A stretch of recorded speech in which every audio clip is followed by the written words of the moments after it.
Too busy bickering on TV to run the country? There's got to be more to the House of Commons than that, right? Before the House of Commons or the House of Lords, there was just the king and his barons. The king could call on them whenever he wanted, but he didn't count on them becoming powerful. And in 1215, they made King John seal Magna Carta, which forced him to obey the law, and set up an advisory council of 25 men. 50 years later, Simon de Montfort rebelled against Henry III and for the first time invited representatives of the towns together with the Knights of the Shires to his 1265 Parliament. These citizens met separately from the nobility and evolved to form the House of Commons in 1332.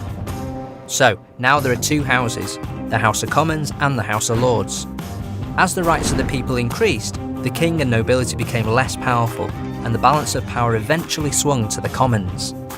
In 1512, a huge fire consumed Westminster Palace. Henry VIII moved out, and once rebuilt, it became Parliament's home.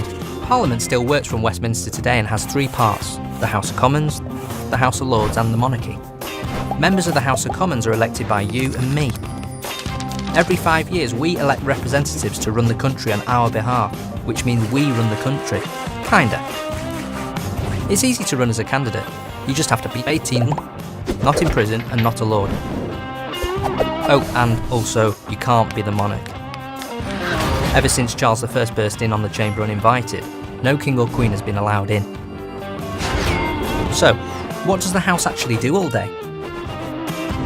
It debates important issues, makes and reviews our laws, represents the public, and holds the government to account. Inside the House of Commons there are two sides. On one side the government who run the country, and on the other side the opposition who keep an eye on what the government are doing.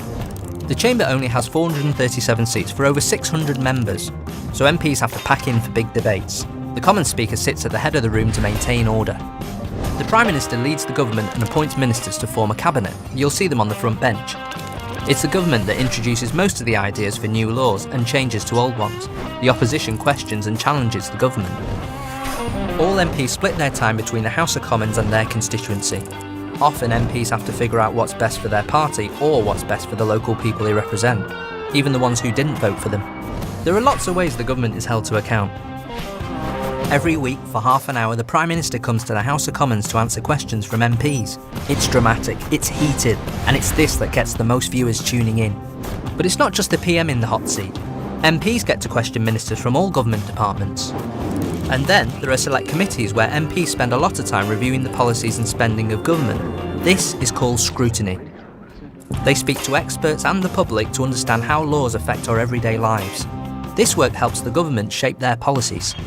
Also, whenever the government wants to raise taxes, the House of Commons has to agree. They review any proposed bill before they vote. So it's not just a lot of rowdy bickering. They do more than what's shown on TV. Debating important issues, making laws, holding the government to account, and allowing MPs to represent the public. That's you. So, what do you think of the House of Commons now?